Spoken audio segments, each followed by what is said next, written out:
Ni wedi ffeindio bois Los Blancos ar y maes Steddfod yr Urdd. Newydd wneud 2 set, gefn wrth gefn. Un ar y llyfr perfformio, un yn dysgu Cymraeg. Sut dath i bois? Eitha da, actually. Ni ddim really band acoustic, so o'n i ddim yn edrych mlaen o'r modol wneud nhw'n na. Eitha da. Ie, bach yn wahanol. Wel, nath rieni Osian mwynhau, so... Do. O'n nhw'n superfans mas. So, oedd e'n neis am y gwaith, jyst ymlacio bach a gar y cynnion i wneud y gwaith yn lle. O'n i'n gweld bod chi superfans ar y ffrant, reit yn y ffrant ar gyfer y set yn y cyfeiriad hefyd. Fan club Mr Ross. Ie. Disgyblion Gwendi Sgoed, so nes i weithio na am gwbl o fisoedd a maen nhw'n stanliau di gael llwyfan yn y can actol, so rhagwch chi ar y Gwendi Sgoed. O'n i'n gweld gang di ystod lawr na'n gynnar ar gyfer y set, a ni'n meddwl, ti'n meddwl sy'n mlaen wela i.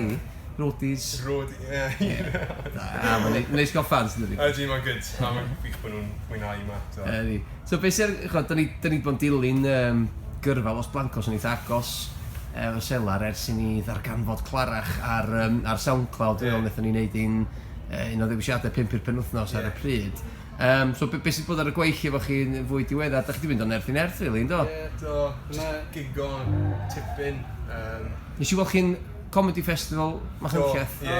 Oedd yn really braf, so pawb mas i fas. Pawb tu allan, So bach yn...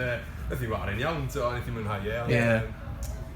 Ond mae lot o gig wedi bod yn rhan, mwy o gigs i ddod. Oedd yn neis fel gyda Machynlleth chwarae gig mas o fel y Cylch. Steddfod a chwarae clwb falle, neu'n y Parrot. Bach wahanol a... Dyn ni Leeds. Ni'n chwarae Paragraff a Papur Wal. Lan Leeds, pryd yna. 30th of June, so a wedyn, mae 2 single dy mas yn un o'r Cadi, Canam, Osian, Clarach, a'i recordio Clarach, so... Yn y studio, just demo o'r un wrth Gwyn cyn, Stafell Wely, fath o fe lle.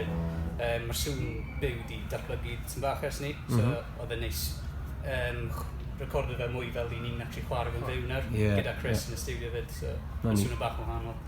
Yna mas ar ailer 20 o hefyd. Gyda Libertino? Ie. Sut beth i gweithio efo Griff yn Libertino? Fantastic. Mae just a kick yn y tîm ni angen weithiau, achos mae bands gwych di bod yn gyfyrddin am blynydde nawr, sort of byblo dan y surface, a oedd angen rhywun i just dod na, roi'r hwb na, mae Griff yn dod â elfen o professionoldeb. A mor dda gyda cysylltu gyda pobl fel Selar a stwff. Mae'n drefnus iawn. Just gadw nhw'n gwybod beth sy'n digwydd a beth sy'n cael ei ddau. Gret. Mae angen rhywun i gadw trefn na nhw'ch chi fandiau, does? Rhaid i ni fi meddwl. Ac deri bach di ddech, a bo'na album ar y gweill, o bosib? Mae cynnion da ni. Mae deunydd i gyd na. Ffindo'r amser i recordo fe. Ni'n siarad gyda Chris Jenkins ar ei trial capdyddiadau lle mae'r pedwar ni ar gael. Gyda Chris ni'n gallu recordo'n rili gyflym fyd, os ni'n deall yn gilydd erbyn awr ni di recordo cymaint da fe. So gobeithio bydd hwnna mas diwedd y haf, mwyn yn y geiaf falle. Gret, mi glwsoch chi'r newyddion yma. Diolch yn fawr chi bois, pobl dros yr haf efo'r gigs sydd gennych chi, gobeithio wir newch chi lwyddo gan mewn i studio i recordio ac edrych mlaen i glywed lot mwy gan Los Blancos. Diolch bois.